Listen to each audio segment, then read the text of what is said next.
الحمد لله نحمده ونستعينه ونستغفره ونؤمن به ونتوكل عليه ونعوذ بالله من شرور أنفسنا ومن سيئات أعمالنا من يهده الله فلا مضل له ومن يضلله فلا هادي له وأشهد أن لا إله إلا الله وحده لا شريك له وأشهد أن سيدنا مولانا محمدا عبده ورسوله أما بعد فأعوذ بالله من الشيطان الرجيم بسم الله الرحمن الرحيم ما يلفظ من قول إلا لديه رقيب عتيد وقال النبي صلى الله تعالى عليه وسلم أملك عليك لسانك وليسعك بيتك وابكي على خطيئتك.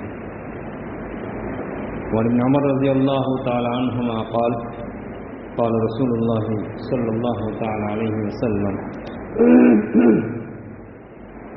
لا تكثروا الكلام بغير ذكر الله فإن كثرة الكلام بغير ذكر الله تعالى قسوة للقلب وإن أبعد الناس من الله القلب القاسي. رواه الترمذي أو كما قال النبي صلی اللہ تعالی علیہ وسلم.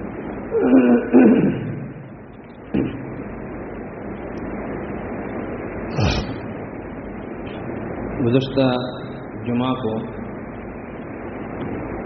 اللہ تبارک نبی صلی اللہ تعالی علیہ وسلم کی ایک حدیث مبارکہ جس کو میں نے آج بھی شروع میں اس کو پڑھا ہے، جس حدیث میں ایک صحابی نے اللہ کے نبی صلی اللہ تعالی علیہ وسلم سے نجات کے متعلق پوچھا، من نجا یا رسول اللہ، کہ آخرت کے اعتبار سے نجات اور چھٹکارے کا کیا راستہ ہے.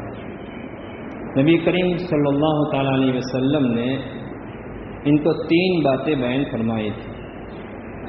املک علیک لسانک، اپنی زبان پر کنٹرول،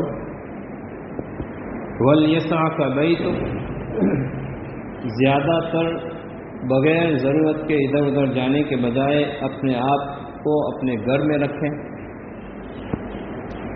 وابکی علی خطیئتک، اور تیسری نصیحت فرمائی تھی کہ اپنے گناہوں پر روتے رہو. زبان کے متعلق کچھ باتیں عرض کی تھی، آج بھی کچھ باتیں عرض کرنی ہیں. جو باتیں میں نے عرض کی تھی اس میں سے ایک بات تو یہ تھی کہ زبان سے ہونے والے گناہ جو ہیں وہ تقریباً کبیرہ گناہ جو ہیں وہ 20 سے زائد ہیں، جو صرف اور صرف زبان سے ہوتے ہیں. اسی طریقے سے یہ بھی بات آپ کے سامنے آئی تھی کہ آدمی کا خاموش رہنا یہ 60 سال کی عبادت سے افضل ہے. حضرت صدیق اکبر رضی اللہ تعالیٰ عنہ کا وہ عمل بھی میں نے بتایا تھا کہ اپنی زبان کو کھینچ رہے تھے اور فرما رہے تھے اس زبان نے تو مجھے ہلاکت کے جگہوں میں پہنچا دیا. یہ تو وہ باتیں تھی جو گزشتہ میں نے کہی تھی، یاد دہانی کے لیے دوبارہ اس کا یادہ کر دیا. زبان اللہ سبحانہ تعالیٰ کی بہت بڑی نعمت ہے. اس زبان کی قدر جو ہے ان سے پوچھئے جی جو بول نہیں پاتے ہیں. مفتی تقی صاحب عثمانی دامت برکاتہ ہم نے 2 واقعے بیان فرمائے ہیں. اپنے کسی دوست کا واقعہ بیان فرمایا کہ ان کا آپریشن ہوا.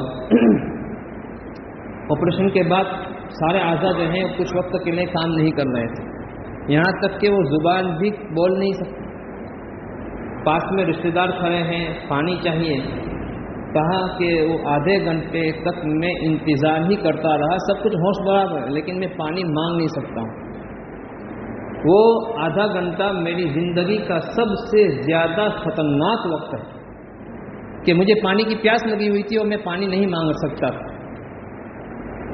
تو اللہ تبارک تعالیٰ کبھی ایسے حالات لا کر کے انسان کو اس کی قدر بتلاتے ہیں.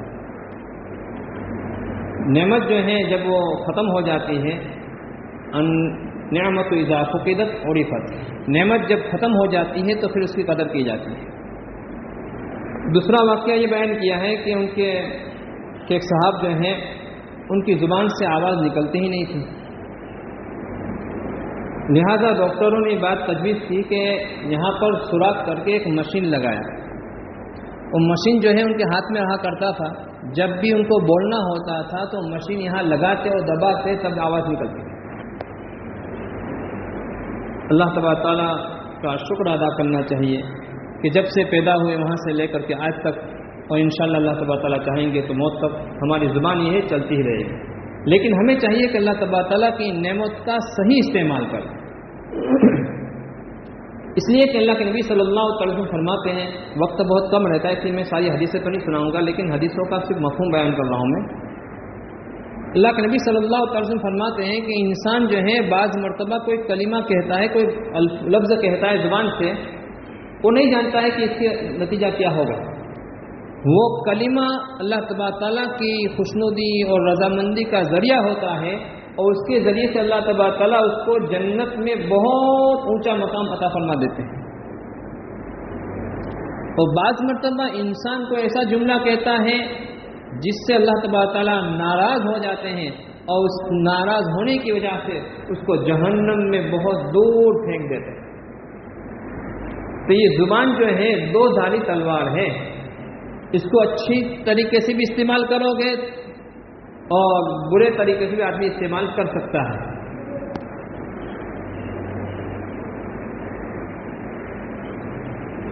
اللہ کے نبی صلی اللہ علیہ وسلم ایک روایت میں فرماتے ہیں، من کان یؤمن باللہ والیوم الآخر فلیقل خیرا او لیصمت۔ جو اللہ اور روز آخرت پر ایمان رکھتا ہو تو اس کو چاہیے کہ بولے، زبان سے کچھ الفاظ نکالے تو صحیح بات کہے، بھلائی کی بات کرے، ورنہ خاموش رہے۔ حضرت مفتی احمد صاحب خانپوری دامت برکاتہم علینا اس کو ایک عجیب مثال سے سمجھا رہے ہیں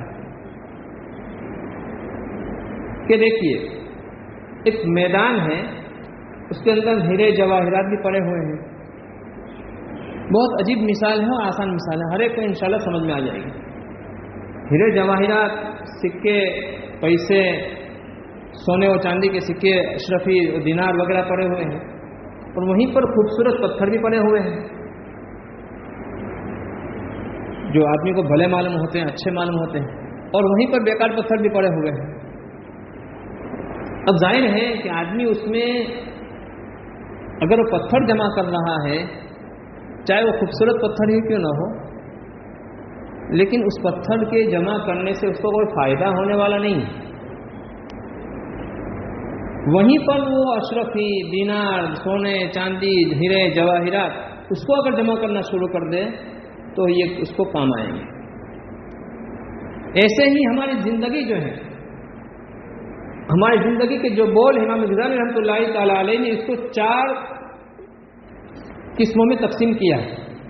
آدمی جو بولتا ہے زبان سے وہ 4 طرح کا ہوتا ہے، ہم نے تو کبھی سوچا بھی نہیں ہے۔ ایک تو وہ ہوتا ہے جو جس میں فائدہ ہی فائدہ ہوتا ہے، ایک قسم تو وہ ہے جس میں بولنے میں فائدہ ہی فائدہ ہے تو اس کو بولنا ہی ہے، اور دوسری قسم وہ ہے جس میں نقصان ہی نقصان ہے تو اس سے تو بچنا ہے، اس کو تو بولنا ہی نہیں۔ اور تیسری وہ قسم ہے جس میں کچھ نقصان ہے اور کچھ فائدہ ہے، تو ظاہر ہے اس میں نقصان کچھ ہے، اس وجہ سے اس سے بھی آدمی کو بچنا چاہیے۔ عقل تو یہی کہتی ہے کہ فائدے کا کام کرنا چاہیے، نقصان کا کام نہیں کرنا چاہیے۔ اور چوتھی وہ قسم ہے نہ فائدہ ہے نہ نقصان ہے، بالکل لایانی اور بیکار باتیں ہیں، تو اس سے بھی آدمی کو اپنے آپ کو بچانا چاہیے۔ اب یہ 4 قسموں کو اگر آپ پرسنٹ میں تقسیم کریں تو 100% میں سے 75% جو ہے زبان کو خاموش رکھنا ہے، صرف 25% بولنا ہے، اور وہ بھی کون سا کلام؟ جس میں فائدہ ہی فائدہ ہو۔ میں نے گزشتہ یہ بات بتائی تھی کہ اس کے لیے اللہ کے نبی صلی اللہ تعالی علیہ وسلم کے ارشاد پر عمل کرنے کا آسان طریقہ یہی ہے۔ 2 باتیں میں نے بتائی تھی گزشتہ کہ ایک تو اپنی زبان کی نگرانی کرے کہ میں کیا بول رہا ہوں، تول کر کے بولے، سوچ کر کے بولے، اور دوسرا یہ تھا کہ زیادہ تر اپنی زبان کو خاموش رکھے۔ اگر ہمیں اس زبان کو، ابھی میں نے بتایا کہ اگر اشرفی دینار ہیرے جواہرات اگر ہم جمع کریں گے تو ہمیں بہت بڑا فائدہ اس سے ہوگا۔ تو اللہ کے نبی صلی اللہ تعالی علیہ وسلم نے صبح و شام پڑھنے کی ایک دعا بتائی ہے جس کو سید الاستغفار کہا جاتا ہے۔ اللہم انت ربی لا الہ الا انت خلقتنی وانا عبدک وانا علی عہدک ووعدک ما استطعت اعوذ بک من شر ما صنعت ابوء لک بنعمتک علی وابوء لک بذنبی فاغفر لی فإنہ لا یغفر الذنوب الا انت۔ میں نماز کے بعد امام صاحب کو دے دوں گا، اگر کسی کو چاہیے تھا ان کے پاس سے حاصل کر لے۔ اس کو صبح شام اگر آدمی ایک ایک مرتبہ پڑھ لے تو اس کے نتیجے میں اگر صبح کو پڑھا اور پورے دن میں اس کی موت آ گئی تو سیدھا جنت میں، رات کو پڑھ شام کو پڑھ لیا رات میں موت آ گئی تو بھی سیدھا جنت میں۔ ہمیں ایک نہ ایک دن تو مرنا ہی ہے۔ اگر ہم نے اس کا معمول بنا لیا کہ روزانہ صبح ایک وقت اور شام کو ایک وقت، کتنی دیر لگی میں نے ابھی آپ کو پڑھ کر سنا دیا، چند منٹوں کے اندر آدمی بہت بڑا گویا کہ ثواب کما سکتا ہے۔ اس زبان کے مختلف استعمال ہو سکتے ہیں، اس میں سے ایک اور میں آپ کو فضیلت کی قرآن کریم کی ایک آیت بتا رہا ہوں، عجیب فضیلت اللہ کے نبی صلی اللہ علیہ وسلم گویا کہ اس میں بیان فرمائی گئی ہے اللہ تبارک تعالیٰ کے اس کلام میں۔ 7ویں پارے میں سورہ انعام شروع کی 3 آیتیں جو ہیں الحمدللہ الذی خلق السماوات سے لے کر کے ویعلم ما تکسبون تک، یہ 3 آیتیں جو ہیں آدمی دین میں کبھی بھی پڑھ لے، کوئی وقت کی تعین نہیں ہے کہ کس وقت پڑھنا ہے، جب بھی وقت ملے قرآن کریم اٹھاوے۔ 7واں پارہ پاؤ کے بعد میں سورت شروع ہوتی ہے سورہ انعام، اس کی شروع کی 3 آیتیں۔ دیکھو یہ زبان کا کام ہے، اس زبان سے پڑھنا ہے، یہ زبان کا صحیح استعمال ہے۔ گویا کہ اس میدان میں بیٹھ کر کے آدمی ہیرے جواہرات کو چن رہا ہے، جو بھی میں نے آپ کو مثال دی تھی۔ کتنا بڑا فائدہ ہے اس کا کہ اللہ تبارک تعالیٰ اس کے لیے 40 فرشتے مقرر کرتے ہیں۔ اس بندے کے لیے جس نے آیت کریمہ کو پڑھا ہے صرف ایک مرتبہ 3 آیتوں کو، وہ 40 فرشتے قیامت تک عبادت کریں گے۔ ذرا سوچتے رہیے، ایسا نہیں کہا کوئی انسان کی موت تک کہ آج پڑھے گا تو کل تک، نہیں، قیامت تک وہ کہ انسان اسے عبادت کریں گے۔ اب ظاہر ہے کہ فرشتے جو عبادت کریں گے وہ اپنے لیے نہیں کریں گے، ہمارے لیے کریں گے، اس کا ثواب ہمارے اکاؤنٹ میں آئے گا۔ سارا ثواب پڑھنے والے کے نامہ اعمال میں اللہ تبارک تعالیٰ اس کو لکھوا دیں گے۔ اور ایک فرشتہ جو ہے لوہے کا گرد، جس کو ہتھوڑا کہتے ہیں ہماری زبان میں، لے کر کے آسمان سے اترتا ہے۔ جب پڑھنے والے کے دل میں شیطان وسوسے ڈالتا ہے تو فرشتہ جو ہے اس ہتھوڑے کے ذریعے سے، اس گرز کے ذریعے سے اس کی خبر لیتا ہے۔ 70 پردے اللہ تبارک تعالیٰ ان کے درمیان میں حائل فرما دیتے ہیں، 70 پردے حائل فرما دیتے ہیں۔ قیامت کے دن اللہ تعالیٰ فرمائیں گے تو میرے سائے میں چل، جنت کے پھل کھا، حوض کوثر کا پانی پی، سلسبیل کی نہر سے نہا لے، تو میرا بندہ ہے اور میں تیرا خدا ہوں، میں تیرا رب ہوں۔ کتنی بڑی فضیلت ہے ان 3 آیتوں۔ تو یہ فضیلت بھی اس میں لکھی ہوئی ہے، اگر چاہے تو امام صاحب میں دے رہا ہوں، اس کو ضرورت کروا لیں۔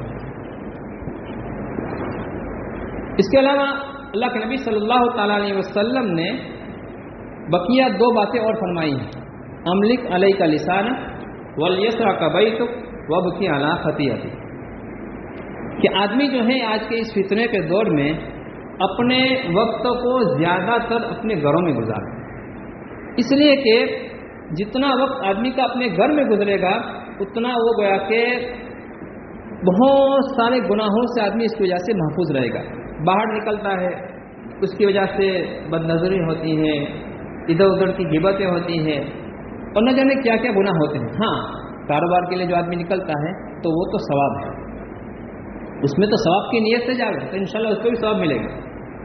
طلب کسب الحلال فریضۃ بعد الفریضہ، اللہ کے نبی فرما رہے ہیں تو یہ تو فرض ہے.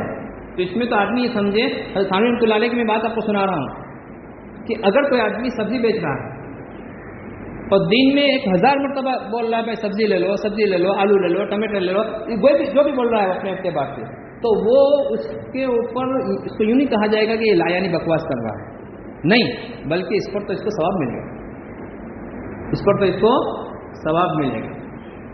لیکن اگر کوئی آدمی معمولی سے بات اگر زبان سے کہتے ہیں اور اس کی کوئی ضرورت نہیں ہوتی ہے، اس کی وجہ سے دل سخت ہو جاتا ہے. ابھی میں نے دوسری روایت پڑھی تھی، اس کا میں ترجمہ سنا رہا ہوں آپ کو. حضرت عبداللہ ابن عمر رضی اللہ تعالیٰ عنہ فرماتے ہیں کہ نبی کریم صلی اللہ تعالی علیہ وسلم نے ارشاد فرمایا کہ اللہ کے ذکر کے علاوہ زیادہ گفتگو نہ کرو. اللہ تبارک تعالیٰ کے ذکر کے علاوہ زیادہ گفتگو بات چیت نہ کرو، اس لیے کہ اللہ تعالیٰ کے ذکر کے علاوہ جو بات کی جاتی ہے اس کی وجہ سے آدمی کے دل سخت ہو جاتے ہیں، آدمی کا دل سخت ہو جاتا ہے، اور پھر حق بات، اچھی بات اس کو اثر نہیں کرتی. اللہ کے نبی صلی اللہ تعالی علیہ وسلم کے پاس ایک صحابی آئے اور وہاں تو بے تکلف بات کرنے والے تھے. آ کر کے کہا کہ اللہ کے نبی صلی اللہ علیہ وسلم میرا دل سخت ہو چکا ہے، میرا دل سخت ہو چکا ہے. یہ عجیب چیز ہے، دل جو ہے آدمی کی یہ گوشت کا ایک لوتھڑا ہوتا ہے جو عام طور پر بالکل نرم ہوتا ہے، لیکن اس کی سختی ایسی ہوتی ہے کہ مت پوچھیے.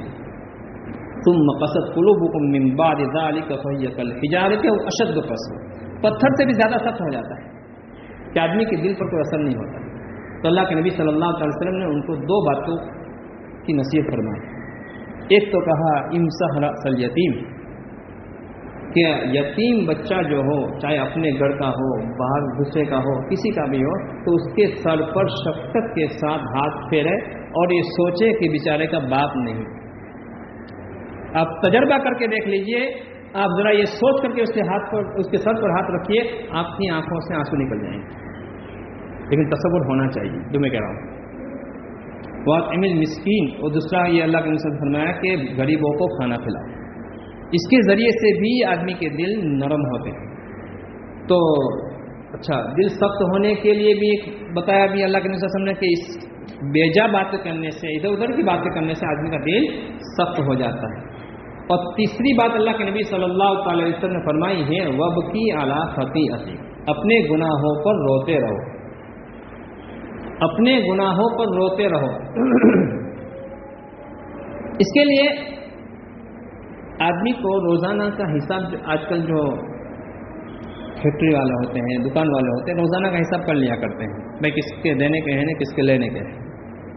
تو ہمیں بھی چاہیے کہ رات کے وقت ہم ذرا سوچ لیں، سونے سے پہلے 5 منٹ کے لیے نکالیں اور سوچیں کہ یار آج میں نے کون سے اچھے کام کیے، جو اچھے کام کیے ہیں اس پر اللہ کا شکر ادا کریں کہ اللہ کا شکر ہے کہ اللہ نے مجھے یہ کام کرنے کی توفیق نصیب فرمائی. اچھا، کون سا مجھ سے گناہ ہو گیا آج، اس سے فوراً توبہ کر لے. اس پر کیا ہے وَبْكِي عَلَىٰ خَطِيئَتِكَ، اپنے گناہوں پر رویا کرو. توبہ کس کو کہتے ہیں؟ اس کے لیے 3 چیزوں کی ضرورت ہے. ایک تو ندامت اور افسوس، یار میں نے جو کیا نا بہت غلط کیا ہے، یہ نہیں کرنا چاہیے. دوسری بات یہ ہے کہ اس گناہ کو چھوڑ دینا، یہ بھی شرط ہے. اور تیسری بات یہ ہے کہ آئندہ نہ کرنے کا پکا ارادہ کر لینا کہ آئندہ میں اس گناہ کو نہیں کروں گا. اور اگر اس گناہ کا تعلق کسی بندے سے ہے تو اس سے معافی تلافی کرنا یا اس کے حق کو ادا کرنا، یہ چوتھی شرط ہے. اگر بندوں کا حق ہے تو، اگر بندوں کا حق نہیں ہے، اللہ کا حق ہے، تو پھر ہاں اللہ کے حق میں بھی اگر نماز وغیرہ ہے باقی ہے تو اس کی قضا ضروری ہے. نماز سبق کے اندر میں نے آپ کو سمجھایا ہے. تو ہمیں چاہیے کہ روزانہ رات کے وقت 5 منٹ کم سے کم اس کے لیے نکالیں اور اپنے گناہوں پر رونا نہ آوے. تو حدیث میں آتا ہے کہ رونے کی شکل بنا لے، یہ ڈپلیکیٹ شکل بھی اللہ تبارک تعالیٰ قبول فرما لیں گے. اگر آنسو نکل جاوے تو آنسو جو ہے اللہ کا شکر ادا کرے اس پر بھی کہ اللہ مجھے اپنے گناہوں پر رونا آ گیا. اس لیے کہ اللہ کے نبی صلی اللہ علیہ وسلم نے کیا فرمایا وَبْكِي عَلَىٰ خَطِيئَتِكَ، حکم دیا ہے کہ اپنے گناہوں پر رویا کرو. تو رونا آ جاوے تو اس پر اللہ کا شکر ادا کرے، اور نہ آوے تو رونے جیسی شکل بنا رکھے. اللہ تبارک تعالیٰ ہمیں ان باتوں پر عمل کرنے کی توفیق نصیب فرمائے. آخر دعوانا الحمدللہ.